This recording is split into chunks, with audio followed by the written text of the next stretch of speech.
Let's start. So, in the last session, we were discussing about giving opportunities to students and people who want to showcase their talents related to teaching, related to mentorship, if they want to continue in this sector itself.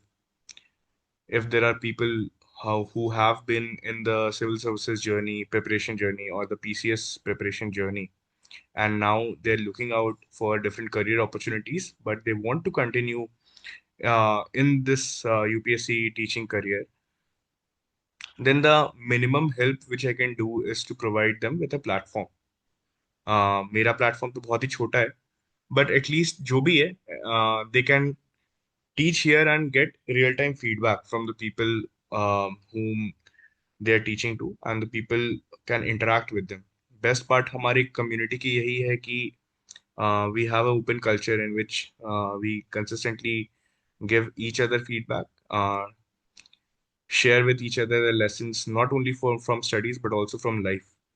तो ये एक बहुत ही protected space है जिसमें we can trust each other for each other's betterment. And इसी बात को ध्यान में रखते हुए I would like to give one opportunity to one of our fellow aspirants, Vicky, जिन्होंने पिछले साल भी कुछ क्लासेस ली थी.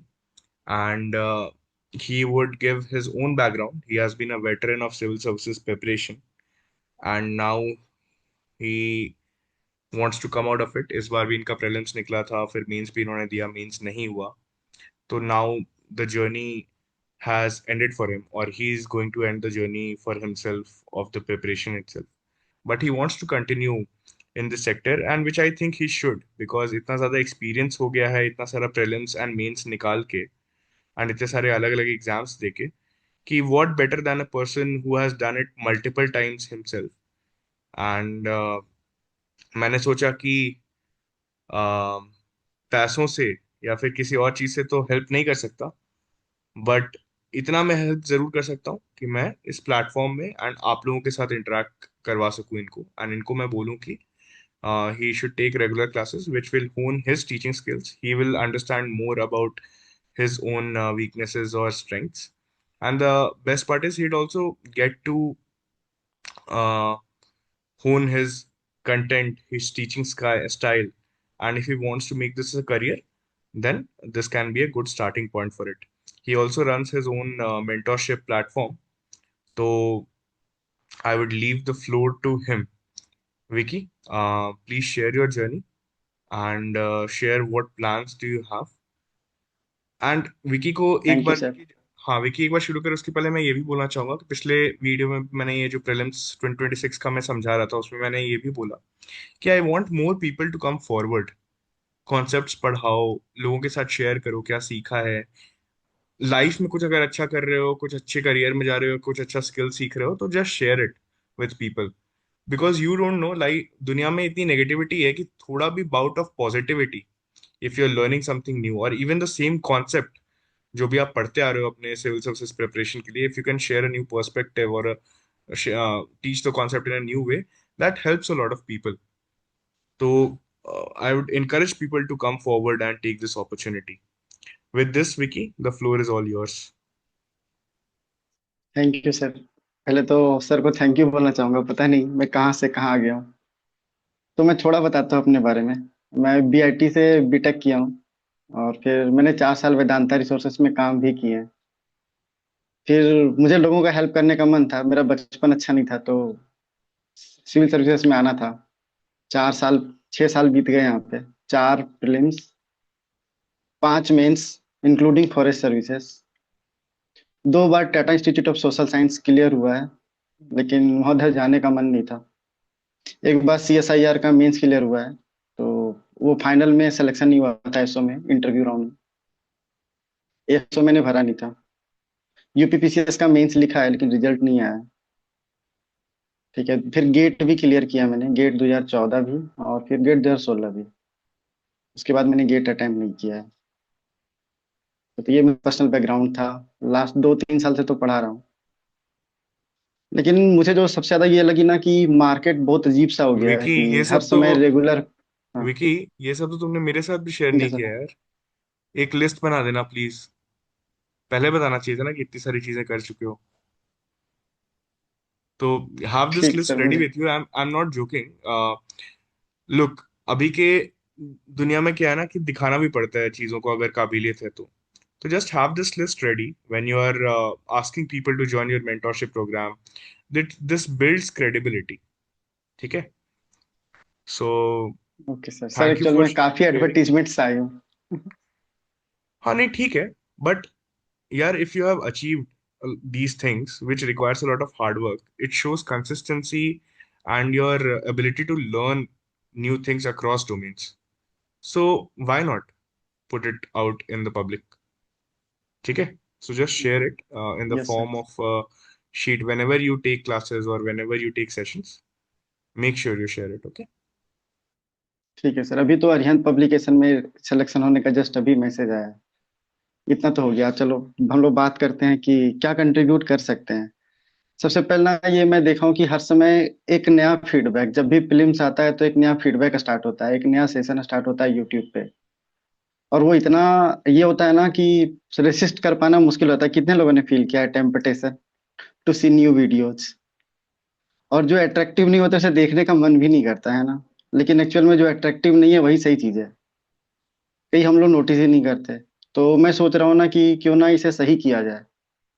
जैसे हम लोग डीपीएसपी हर कोई पढ़ते हैं, फंडामेंटल ड्यूटी पढ़ते हैं, लेकिन कितने बार याद होते हैं। क्वेश्चन तो ऐसे आता है ना, आई वाला क्या था, जे क्या था, के क्या था। तो क्या वो याद रहता है? और क्या किसी ने इसे सिंप्लीफाई करने की कोशिश की है? तो मैं उस डायरेक्शन में थोड़ा आगे बढ़ना चाह रहा हूँ कि एक बार देखता हूँ कि क्या जो मैं पढ़ाता हूँ वो कितना इफेक्टिव है। जैसे हम लोग पढ़ते हैं ना कि अनुशीलन समिति को किसने स्टेब्लिश किया था। ठीक है, तो पता नहीं कितने लोगों को नाम याद होगा अभी, जिसका जिसने अभी रिसेंटली मॉडर्न रिवाइज किया, क्या उसे नाम याद है? कोई ऐसा बताना चाहेगा? लेकिन उसे बड़े इजीली ट्रिक से याद किया जा सकता है। जैसे मैंने याद रखा था कि कहते हैं बड़े जतन से प्रेम मिला अनुसुईया को। तो बड़े से बरिंद्रनाथ टैगोर, सॉरी बरिंद्रनाथ। फिर जतन से जतिननाथ बना, जो जतिन दास। और प्रेम से प्रेम, ऐसे कुछ था, एक और नाम था, प्रमोथा मित्र, हाँ। ये तीनों ने अनुशीलन समिति सेटअप किया था। भले हो सकता है कि एग्जाम में मुझे एग्जैक्ट नाम ना याद हो, लेकिन वो ऑप्शन है ना, ऑप्शन तो दिया रहेगा। तो इजिली टिक करके आगे बढ़ा जा सकता है। जहां तक सर ने बोला कि अब एंशियंट मेडिएवल उतना ये नहीं रहा, तो अब थोड़ा ना मुझे मेरे हिसाब से थोड़ा और प्रोडक्टिव हो गया है। एंशियंट मेडिएवल थोड़ा प्रिडिक्टेबल हो गया है, उतना नहीं प्रिडिक्टेबल नहीं रहा। एक दो क्वेश्चन तो हमेशा रहेंगे ही, वो मॉडर्न में भी रहते हैं, पॉलिटी में भी रहते हैं अब तो। लेकिन उतना ये नहीं रहा है कंसिस्टेंसी, और बहुत लिमिटेड सोर्सेस से इजिली किया जा सकता है। तो मैं सोच रहा हूँ कि दो दो क्लासेस डेली लेने का, सारे सब्जेक्ट का। और यदि तुम लोग का कुछ मतलब किसी का भी कोई स्पेशल डिमांड है, या फिर कोई स्पेशल टॉपिक है, तो वो कवर कर सकते हैं। या फिर वो भी चाहे कि वो भी पढ़ाना चाहें तो साथ में तो वो भी पढ़ा सकते हैं। ठीक है, सिर्फ पढ़ाना ही नहीं, यदि कोई किसी किसी को कुछ इंडिविजुअली पूछना भी है, ग्रुप पे भी या पर्सनली भी, तो पूछ सकते हैं। ऐसा कुछ रिस्ट्रिक्शन नहीं है मेरे साइड से। और मैं एक्सेसिबल भी हूँ, ऐसा नहीं हो कि एक आप अभी रिप्लाई कर मैसेज करो तो मैं 4 दिन बाद रिप्लाई दूंगा। वो मोस्टली यदि मोबाइल सामने है तो रिप्लाई चला जाता है, यदि सामने नहीं है तो रिप्लाई देरी से जाएगा। ठीक है, ये मेरे साइड से था। बाकी यदि क्लासेस होंगे तो क्लासेस टू वे रहेंगे। मतलब कि ऐसा नहीं है कि मैं बोला और फिर आप लोग सुन रहे हो फिर खत्म हो गया। ठीक है, बेटर है कि साथ साथ फीडबैक भी मिले और बेटर रिप्लाई भी मिले। क्यों ना क्लास में ही याद किया जाए हर बार। घर में जा करके वो धीरे धीरे जमा हो जाता है, फिर दोबारा रिवाइज करने का भी मन नहीं करता कि उसे दोबारा पढ़ें कैसे, है ना। वो याद भी नहीं होता, कितने लोगों को मुश्किल होता है ये सब। तो क्यों ना उसे क्लास में ही याद किया जाए। तो मैं इस सोच से क्लासेस लेना स्टार्ट कर रहा हूँ कि ठीक है, मुझे नहीं पता क्या रिस्पॉन्स आएगा, क्या फीडबैक आएगा, टोटली न्यू हूँ। और मैं एडवर्टीजमेंट भी ज्यादा करता नहीं, पता नहीं। ये मैंने सिर्फ एक सर के ग्रुप पे ही डाला है कि मेंटरशिप करता हूँ।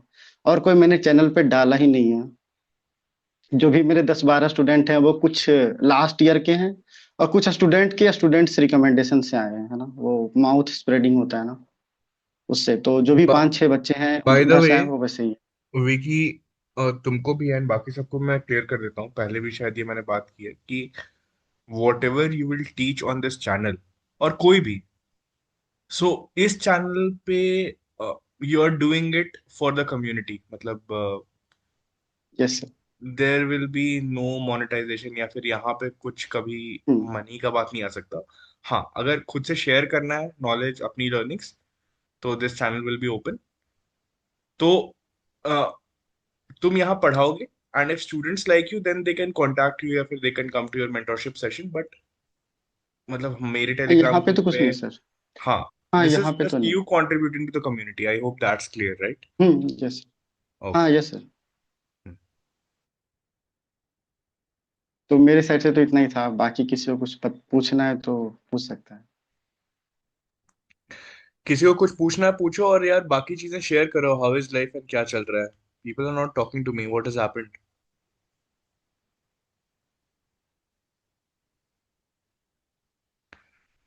एनीवन?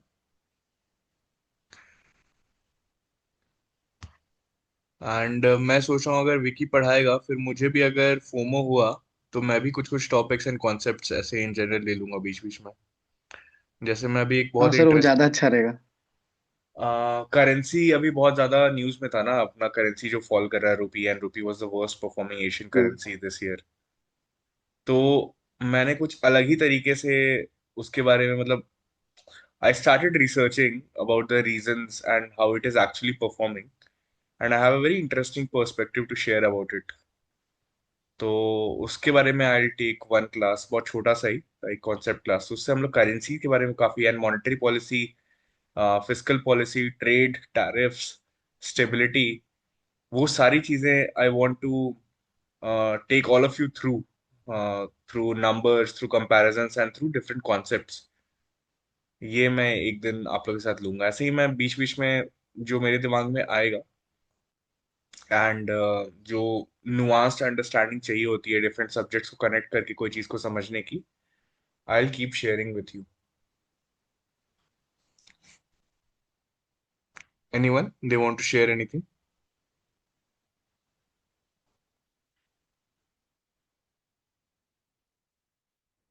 कोई नहीं?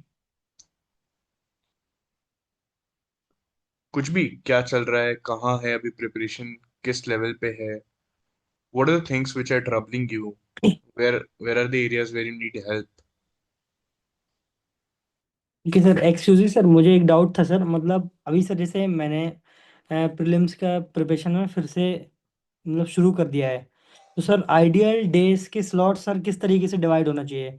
मतलब सर क्या क्या पर डे होना ही चाहिए, मतलब बिना कॉम्प्रोमाइज के? Sir if you can guide. तो डिपेंड करता है आइडियली, ना कि अच्छा सर एक मुझसे, एक हाँ मिनट, सर। हाँ एक मिनट रुकिए। तो प्रीलिम्स में क्या करना है ओवरऑल, वो मैंने बता दिया पिछले सेशन में, राइट? कि 25 साल का पीवाईक्यू हो जाना चाहिए, नोट्स बने रहने चाहिए उसके, स्टैटिक बुक्स सारे पढ़ लेने होते हैं, एंड उसके नोट्स जो जो चीजें इंपॉर्टेंट लगी है या तो उसी में अंडरलाइन कर लो, एंड उसके 2-3 बार रिवीजन हो जानी चाहिए। And then most importantly, parallelly हर रोज या हर दूसरे तीसरे दिन एक सेक्शनल टेस्ट, एंड हर वीक में एक फुल टेस्ट, ये देना चाहिए, एंड उसके नोट्स बनाने चाहिए, एंड उसको फिर रिवाइज करते रहना चाहिए। अब जब ये कर रहे हो, तो मैं क्या करता था इन जनरल, एक साथ दो सब्जेक्ट्स उठाता था पढ़ने के लिए। तो मान लो कि ज्योग्राफी एंड पॉलिटी उठा लिया, या फिर ज्योग्राफी इकोनॉमी उठा लिया, एंड देन उन दोनों सब्जेक्ट्स के कॉम्बिनेशन को, मान लो कोई सब्जेक्ट 30 डेज में खत्म हो गया, कोई दूसरा सब्जेक्ट जो है वो 40 डेज में खत्म हो गया। And when I say that a subject is over, that means that I have done all the PYQs for it, I have gone through the static sources, I have also solved about 5-10 sectionals for it and made notes for all of them. And at the end of those 30-40 days, I should have that confidence कि I have understood that subject conceptually. तो ऐसे करके you can have a rolling way of having two subjects at a time. And एक एक महीने में भी अगर आप एक सब्जेक्ट कंप्लीट करें, कुछ सब्जेक्ट्स एक महीने से कम में कंप्लीट हो जाएंगे, कुछ सब्जेक्ट को एक महीने से ज्यादा लगेगा, बट ऐसे करके 5-6 महीने इनफ होते हैं जिसमें आपके सारे बेसिक स्टैटिक सब्जेक्ट्स कंप्लीट हो जाते हैं। and you all since you are also solving sectional test and full length test, and साथ में आप थोड़ा करंट का तो देखोगे ही, रोज का, या तो आप न्यूज़पेपर पढ़ लोगे या फिर आप कोई वीडियो देख लोगे, कुछ ऐसा कर लोगे, तो आप उसका भी टच में रहते हो। At the end of the day आपको मार्च या अप्रैल, मार्च तक बेसिकली सारे 25 साल के पीवाईक्यूज प्लस 10,000 के around MCQs and all the static sources complete कर लेना है, ताकि अप्रैल में should only go for your revisions, problems मतलब MCQ solving and current affairs. And फिर current affairs and problem solving जब एमसीक्यूज आप सॉल्व करते हैं तो जो चीजें बार बार गलत हो रही हैं वो आप कॉन्सेप्चुअल मिस्टेक्स को फिर करेक्ट करते हैं।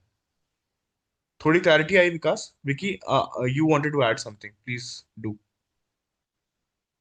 सर पहले तो विकास को पूछना चाहूंगा, लास्ट टाइम प्रीलिम्स में कैसे मार्क्स आए थे? ऑनेस्ट मतलब रिप्लाई ज्यादा हमको हेल्प करेगा कुछ यस बताने यस, में। मैं एकदम ऑनेस्टली बताऊंगा, उसमें कुछ छुपाने का है नहीं। सर, जैसे मेरा दूसरा अटेम्प्ट था इस बार। पहले अटेम्प्ट में तो मुझे बिल्कुल भी गाइडेंस नहीं था कैसे क्या प्रिपरेशन करना है। तो मेरे बेसिक सब्जेक्ट भी कंप्लीट नहीं हुए थे और मैंने अटेम्प्ट दे दिया था, तो वो मेरी बहुत बड़ी मिस्टेक थी। फिर मुझे लास्ट ईयर जनवरी में रियलाइज़ हुआ था, तो फिर मैंने अपना 70 से 80% कोर्स लास्ट 4 मंथ्स में किया था। और सर उसके बाद मेरे हम्म। लगभग 70 से 72 मार्क्स आ रहे थे, एवरेज, सारी कोचिंग्स का मिला के। तो मेरा उसमें अभी मतलब वही 8 से 10 क्वेश्चन का गैप रहा है। अगर 10-12 क्वेश्चन मेरे और सही होते तो शायद मेरा निकल सकता था। तो मतलब और अभी टेस्ट तक में तो मैं, कैसे मार्क्स आते थे? टेस्ट में मेरे 90-95 के बीच मार्क्स आते थे टेस्ट में तो। किसके, कौन से टेस्ट सीरीज के? मैंने फॉरम का लगाया था और विजन का लगाया था। फॉरम का सिमुलेटर होता और विजन विजन का। में हम्म। अभ्यास या फिर नॉर्मल? नहीं नहीं, अभ्यास, अभ्यास के तो जो आखिरी के होते ना, मार्च के लगभग शुरू होते जो। हम्म, फिर हाँ, टेस्ट का फुल लेंथ। प्रिपरेशन ठीक है तो मेंस का कंटिन्यू करना चाहिए, क्योंकि अब प्रीलिम्स निकाल करके क्या करना है सिर्फ, मैंने अभी मतलब थोड़ा तो मेंस चलना लग चाहिए। जून जून में मैंने मेंस की प्रिपरेशन शुरू कर दी थी। तो मैं अभी तक नवंबर एंड तक मेंस के ही करता रहा हूँ आंसर राइटिंग। मैंने कर लिया है लगभग GS1 का छोड़ के, और ऑप्शनल का, मतलब ऑप्शनल का हो गया है, और GS2, 3 और 4 का हो गया, GS1 का नहीं किया है। मतलब मुझे काफ़ी फियर हो रहा था, 2 प्रीलिम्स नहीं निकले, तो फिर मैं अभी प्रीलिम्स में शिफ्ट हो गया हूँ पूरी तरीके से। तो ये जो 5 टॉपिक सर ने बताए हैं ना, उसे एकदम पूरे अच्छे से याद कर लेना है। और उसके पीवाईक्यू और ये बेहतर ऐसे होना चाहिए ना कि मॉर्निंग में उठने के बाद पहले तो पीवाईक्यू सॉल्व कर लो। ओके। ठीक है, उसके बाद फिर उससे रिलेटेड सब्जेक्ट पढ़ लो, क्या गलतियां हुई वो चैप्टर्स तुरंत खोल के देखो कि कहाँ कौन सा चैप्टर में गलत हुआ और क्या याद नहीं था। ओके। ओके। इसके बाद अपना नॉर्मल रूटीन स्टार्ट करो, से पॉलिटी हो तो पॉलिटी, इकोनॉमी हो तो इकोनॉमी। ठीक है, उसके हम्म। बाद फिर शाम में करंट अफेयर पढ़ना है तो पढ़ सकते हैं, पता नहीं सबका करंट अफेयर का अप्रोच अलग अलग होता है। हम्म। ठीक है, कोई एक अप्रोच तो सुटेबल नहीं है, किसी को डेली पेपर पढ़ना अच्छा लगता है तो किसी को नहीं, किसी को मैगजीन पढ़ना अच्छा लगता है तो कोई PT 65 पढ़ता है। उतना करंट अफेयर का तो लोड नहीं होना चाहिए। हम्म। Static is the key. ठीक है, उसके बाद फिर रात में और ना डेली डेली थोड़ा थोड़ा रिवीजन तो होना ही चाहिए। जैसे 10 मिनट ही सही हम पेज पलट करके देखे, ताकि मेरे वर्ड माइंड से ना वर्ड्स गायब ना हो जाए, कि अब मुझे ये भी हम्म। याद आया नहीं आया कि क्या मैंने पढ़ा था या नहीं पढ़ा था। ओके। ओके। और 60 to 70 test will be enough. मतलब 60 to 70 फुल लेकिन लेंथ रिवीजन या फिर मतलब सेक्शनल? फुल लेंथ तो 60 70 तो आते ही नहीं है, फिर तो 7 इंस्टीट्यूट उठाना पड़ नहीं नहीं, जाएगा। मतलब जैसे काफी कोचिंग्स के आ जाते हैं ना, हाँ, मतलब दो टोटल की इंस्टीट्यूट बात को करें भी, ना। दो इंस्टीट्यूट के 60 70, बाकी जितने ओपन टेस्ट आते हैं। फॉरम के तो 10 हम्म। सिमुलेटर आते हैं, विजन के 3 अभ्यास आते हैं, तो 60 70 के अलावा ये 15 20 और जुड़ेंगे उसमें। ठीक है, ठीक है, ठीक। ठीक है, हाँ। ठीक। Thank you. हाँ वेलकम। नरगिस का क्वेश्चन है कि I need help in CSAT. Nargis, can you elaborate on this?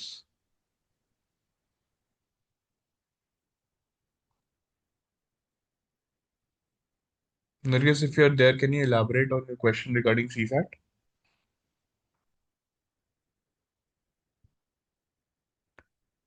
Okay. So, by sir मैं help. इसको तो एक बार सीसेट में ये बताना चाहूंगा कि CSAT is not about studying, CSAT is about practising.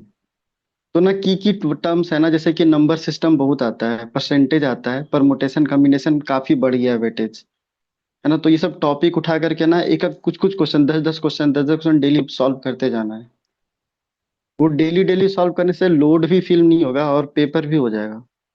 चूंकि हाई की एरियाज है ना, तो इसको हैंडल करना आसान है। तो ये सब हैंडल हो गए तो बाकी चीजें हैंडल हो जाएंगी। जनरली हम लोग या तो क्या कहते हैं, इंग्लिश पे जाते हैं कि यार 20-24 को पैसेज तो आते ही हैं, इससे क्लियर हो जाएंगे। या तो फिर रीजनिंग से, लेकिन ऐसा कोई यूपीएससी कर नहीं रहा। कई कई बार तो रीजनिंग इतना हार्ड होता है, या फिर कभी कभी पैसेज काफी डिफिकल्ट हो जाते हैं, तो कोई एक पे रिलाई नहीं करना है, तीनों पे रिलाई करना है। जब I have 3 legs then why to run for 1 और 2। तो बेहतर है कि अभी से जो number system, permutation, combination, percentage, profit and loss, time and distance, time and work, तो वो सब टॉपिक पे कुछ कुछ क्वेश्चन डेली बनाते जाना है। वो धीरे धीरे अपने आप प्रैक्टिस के माध्यम से ठीक हो जाएगा। उसके बाद ना फिर वो सेक्शनल टेस्ट आते हैं ना, कि 3-4 टॉपिक को लेके पूरे 100 क्वेश्चन, 80 क्वेश्चन। तो वो सेक्शनल टेस्ट से पता चल जाएगा कि क्या हम लैग कर रहे थे, वो मेरा कंसेप्ट क्लियर हुआ या नहीं। तो ऐसे सीसेट में बढ़ना सही रहेगा। बाकी दैट कुछ इज ट्रू, फर्दर क्वेरी चाहिए तो बता सकते दैट इज ट्रू, बट यहाँ पे I'll also like to address that the people who are not from engineering background, I understand that CSAT can be very daunting for you. So the point is this: CSAT needs to be tackled in two ways. One, enhancing your knowledge and your mathematical skills to actually solve the questions. And two, which is even more basic than this, is understanding how to separate easy questions from difficult questions. सो नरगिस, अगर मैं आपकी जगह रहूंगा and मुझे CSAT में confidence नहीं आ रहा होगा, तो मैं सबसे पहले सीसैट के सारे पीवाईक्यूज उठाऊंगा 2013 से, एंड उसमें मैं देखूंगा कि हर साल पेपर में कौन कौन से, मतलब कितने क्वेश्चंस को मैं सेग्रीगेट कर पा रहा हूँ जो देखने में मुझे इजी लग रहे हैं एंड मुझे लग रहा है कि बन जाएंगे। वो किस टाइप के क्वेश्चंस होंगे? परसेंटेज वाले, वर्क वाले, टाइम वाले, कॉम्बिनेशन परमुटेशन डिफिकल्ट में आ जाता है तो उसको छोड़ के, फिर क्लॉक वाले, लॉजिकल रीजनिंग वाले, ऐसे जितने भी क्वेश्चंस हैं, सबसे पहले मैं उनको आइडेंटिफाई करके एक जगह कर लूंगा। फिर उनको उनके बेसिक्स में पढ़ूंगा। वो मैं कैट की किताबों से पढ़ सकता हूँ, कैट के बहुत सारे अलग अलग वीडियोस हैं यूट्यूब पे, अलग अलग चैनल्स के, रोधा के, अरुण शर्मा सर के, इन सब के वीडियोस देखे मैं उन कॉन्सेप्ट को समझ के पहले उनको अपने मुट्ठी में करूंगा कि हाँ, ये सारे जो इजी एंड मॉडरेट लेवल के क्वेश्चंस हैं मैं उनको सॉल्व कर सकता हूँ। उसके बाद आई जंप टू वन और two difficult category of questions which can be combination permutation, probability और काउंटिंग, मतलब जो भी अलजेब्रा, ये सारे जो क्वेश्चंस हो गए जो आपको बहुत ही डिफिकल्ट लगता है।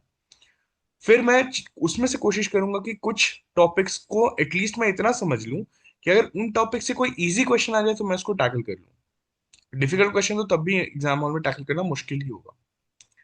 तो बेसिकली सीसैट को भी अगर हम मैथमेटिकली ब्रेक करें तो 80 क्वेश्चंस में से अगर इंग्लिश के मैं क्वेश्चंस हटा दूं, जो 27 क्वेश्चंस आते हैं, या जितने भी, मान लीजिए जो 50 क्वेश्चंस या 53 क्वेश्चंस आपके मैथ्स और लॉजिकल रीजनिंग के हैं, कितना भी डिफिकल्ट पेपर आ जाए, 2025 का अगर आप बोलते हैं सबसे डिफिकल्ट था या 2024 का डिफिकल्ट था, तो मैथ्स एंड लॉजिकल रीजनिंग में कम से कम 18 से 20 क्वेश्चन आपके इजी कैटेगरी के होंगे। अब कोई पेपर का डिफिकल्टी लेवल कैसे बढ़ता है, तो वो इजी कैटेगरी के क्वेश्चन इजीली आइडेंटिफाइबल नहीं कर रहा है यूपीएससी आजकल, एंड वो बहुत स्प्रिंकल कर दे रहा है डिफिकल्ट क्वेश्चंस के बीच में। तो मेरा जो आपने वीडियो देखा होगा सीसैट को लेके जो मैंने पिछले साल किया था प्रीलिम्स के पहले, उसमें मैंने यही समझाया था कि पहले इजी क्वेश्चंस को आइडेंटिफाई करने का स्किल डेवलप करना बहुत जरूरी है। एंड अगर आपका मैथमेटिकल बेस ही अच्छा नहीं है, जिसमें आपको नॉर्मल कैलकुलेशंस नहीं हो पा रहे हैं, या फिर टाइम एंड वर्क, परसेंटेजेस, ये सारे टाइप की इजी टाइप के क्वेश्चंस भी अगर नहीं हो पा रहे हैं, तो स्टार्ट विद द पीवाईक्यूज। उसके आप अच्छे से, मतलब हर एक साल के क्वेश्चंस को आप सॉल्व करके उसके नोट्स बनाएंगे, एंड देन आप कॉन्सेप्चुअल वीडियोस एंड किताबें आप पढ़ेंगे उन टॉपिक्स को लेके, ताकि आप उसमें कॉन्फिडेंस फील करें कि हाँ, एटलीस्ट इजी क्वेश्चंस को आप आइडेंटिफाई कर पाएंगे और उनको सॉल्व कर पाएंगे। तो सीसैट का मैथ्स फिर सिंपल हो जाता है कि अगर 18 से 20 इजी क्वेश्चंस आपने आइडेंटिफाई किए, उसमें से आपने अगर 15 भी सही किए, एंड फिर इंग्लिश में जो 27 क्वेश्चन है उसमें अगर आपने 20-22 सही कर लिए, तो you are through in CSAT with great confidence. समझ में आया dynamics of CSAT, Nargis? Okay, I don't know. Sir एक बार इंटरप्ट करूं आपको क्या? हाँ, प्लीज गो अहेड। सर जब हम तैयार हो रहे हैं तो दीवारें तो मजबूत बननी चाहिए। अभी तो समय है ना सर, कि 4-5 महीने का। तो यदि हम बिल्कुल थोड़ा सही थोड़ा बात भी है। करेंगे तो वो सारी चीजें तो ठीक हो जाएंगी। बिल्कुल आप सही सर बात जैसे है, कह रहे हैं ना, लेकिन तो आइडियली 2023 में जो क्वेश्चन आए थे वो इतने डिफिकल्ट थे इंग्लिश के, कि हर क्वेश्चन का इंस्टीट्यूट डबल डबल मीनिंग दिया है। इनफैक्ट विजन से, दृष्टि से, जो जो अच्छे अच्छे पैसेज में फेमस हैं, उनके 16-17 क्वेश्चन गलत हुए हैं सर, 24 में से। विकी, मैं बिल्कुल समझता हूँ। मैंने बताया भी था 2023 में मेरा जेई का टॉप रैंकर दोस्त सीसैट नहीं निकाल पाया था। क्यों? क्योंकि दो तीन क्वेश्चंस को ईगो पे यस। ले लिया था एंड उसी पे ग्रैपल करते रह गया था एंड वो जेई लेवल के क्वेश्चंस उन्होंने पूछ दिया था।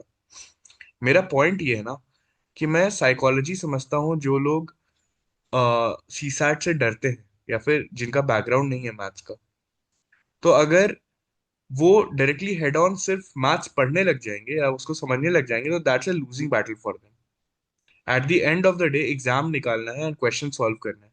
इसलिए यहाँ पे मैं आउटसाइड इन अप्रोच ही लेने बोल रहा हूँ। And outside in yes. Approach से फिर वो बेसिक्स एंड कॉन्सेप्ट्स को ही क्लियर करना है हमें एंड उसको मजबूत करना है, लेकिन सेक्टर्स चूज करके जो हमें हेल्प कर पाए। अगर कोई जिसको नहीं मैथ्स में बैकग्राउंड है और वो प्रीलिम ये परमुटेशन कॉम्बिनेशन से ही लड़ने लग जाए या उसी में अपना बेस स्ट्रॉन्ग करने लग जाए, तो इट्स वेरी हाई चांस कि ना उसमें वो स्ट्रांग हो पाएगा और ना ही बाकी सारे जो इजी सब्जेक्ट्स थे उनको वो निकाल पाएगा। एंड उसके साथ साथ बाकी सारी कितनी चीजें पढ़नी है, ऐसा तो नहीं है कि सिर्फ सीसैट ही पढ़ेगा। Hence this practical yes. Advice was from my side. But I totally get your sentiment and that is an ideal way to prepare for sir मैं आपको बताता हूँ ना सर, 2023 में मेरे 67 पॉइंट कुछ नंबर आए थे, जिससे इट। मैं पास हुआ था।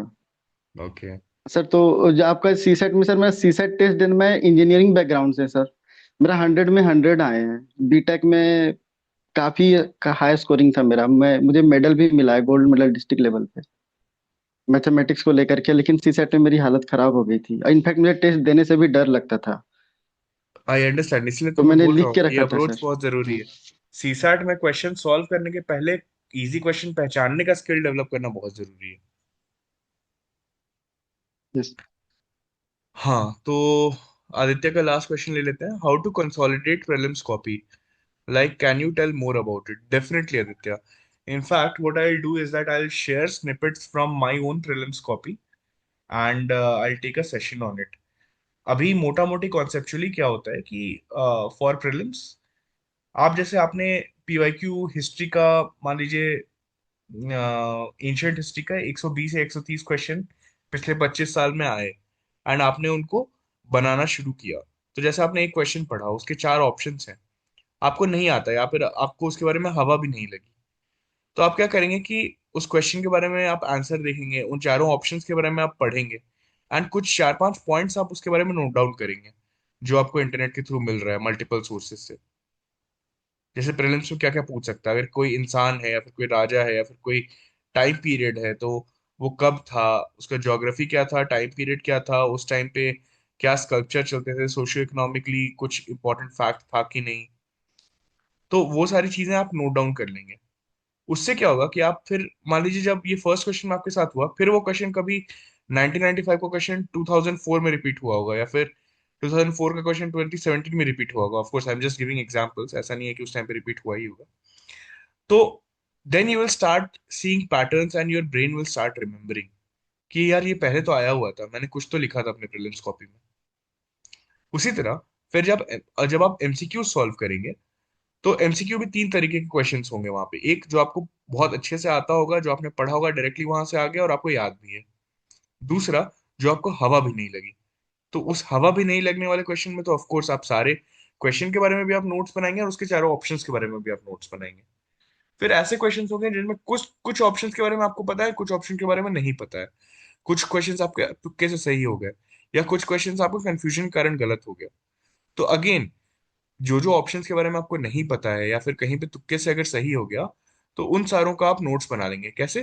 तीन चार पॉइंट्स उन ऑप्शंस के बारे में या एक दो पॉइंट्स उस कॉन्सेप्ट के बारे में आप लिख लेंगे पॉइंट वाइज। तो it's like every question and every option will become small points, एक एक दो दो लाइन का इन योर नोट्स कॉपी। समझ में आया क्या Aditya? Yes sir. Okay. Excuse me sir, sir आपने चैनल डिलीट कर दिया क्या अपना? यूट्यूब आपका मिल नहीं रहा है सर। भाई ये मत बोलो यार, कहीं फिर से यूट्यूब में मेरा चैनल डिलीट कर दिया क्या? नहीं नहीं सर, डिलीट नहीं हुआ है। स्थित प्रज्ञा लर्निंग कम्युनिटी। अच्छा। सर मुझे मिल नहीं रहा, अगर आप फिर से लिंक शेयर कर देते अगर तो ठीक रहता। ग्रुप ग्रुप पे वीडियोस होंगे Vikas, if you are on the sir Telegram. मैंने ग्रुप ग्रुप की लिंक से ही देखा है तो सर वो ओपन नहीं हो रहा है sir. Sir content has been deleted ऐसा कुछ लिख के आ रहा है मेरे फोन में तो। यार बाकी लोग चेक करके बताओगे नहीं प्लीज? मैंने, हाँ सर बता रहा हूँ, मैंने तो किया है।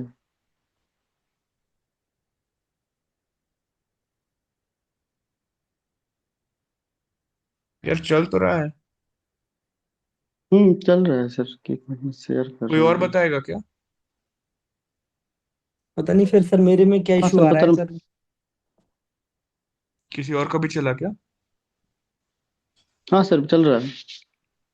तो एक बार भैया आप फिर से लिंक शेयर कर देना ग्रुप में ही, मैं फिर से ओपन स्थित कर। हाँ अभी प्रज्ञा। कर दे रहा हूँ। विकास, स्थित प्रज्ञा लर्निंग कम्युनिटी सर्च करो, आ जाएगा वो। शेयर करता कर हूँ दिया सर, फिर सर। से करता हूँ।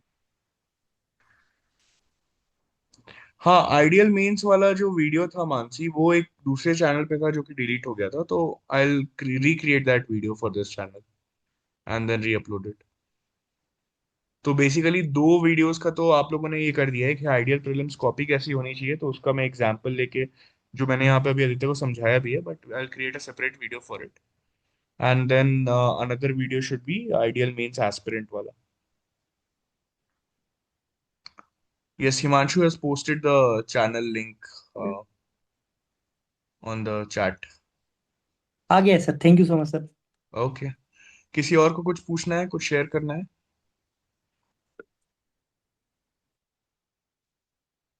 कोई भी? सेशन क्लोज करें फिर? विकी, आपको कुछ और शेयर करना है? नहीं सर, वो किसी को कुछ पूछना है तो फिर बता सकता, ऐसा तो कुछ नहीं है। ओके। तो कल फिर ट्राई करते हैं विकी कि let's start if you want to teach. ठीक है। आई हाँ विल सर सी कल से कि स्टार्ट मैं करते कब हैं तो। सेशंस ले पाता हूँ, but of course I will be here listening to your sessions, adding value to it. And कल इसी तो क्या है कि मेरे को जनरली लेट हो जाता है, so I would request students to bear with it. Around 9:30 10 के बीच हम लोग सेशन शुरू करेंगे, जो कि 11 11:30 तक चलेगा, दो सेशंस अगर देखते हैं तो किसी को मतलब I would highly recommend people to be here, क्योंकि उसमें फायदा क्या होता है कि एक तो मतलब वो जो वीडियो रिकॉर्डेड ऐसा हो जाता है, मुझे लगता नहीं है कोई बैठ के वहाँ पढ़ता होगा या नोट्स बनाता होगा। And दूसरा कि live doubt resolution and discussions जो डिबेट्स होते हैं कोई चीज को लेके, उससे बहुत एनरिच होता है। कोई भी या सबसे बड़ा ज्ञानी तो बन के बैठा हुआ नहीं है। सो ज्वाइन करना यार, एंड देखते हैं कुछ वैल्यू एडिशन होता है कि नहीं होता है। एंड बाकी prepare well, keep on consistently doing lots of hard work, and whatever I have shared for prelims I will upload all both these videos. उसको go through it multiple times, make notes from it कि क्या करना है क्या नहीं करना है। Also share it with your friends कि भाई आइडियल प्रीलिम्स प्रिपरेशन करना कैसे होता है। अगर उसमें यू हैव डाउट्स कि और कोई चीज़ों को इन डेप्थ क्लियर करना है, एक एक पॉइंट में जाना है, तो we can again do it. ठीक है। चलो, गुड नाइट। एंड अच्छे से पढ़ो यार सबको, एंड ख्याल रखो अपना, खुश रह के पढ़ाई करो। चलो, bye bye. Good night. Thank you sir. Thank you.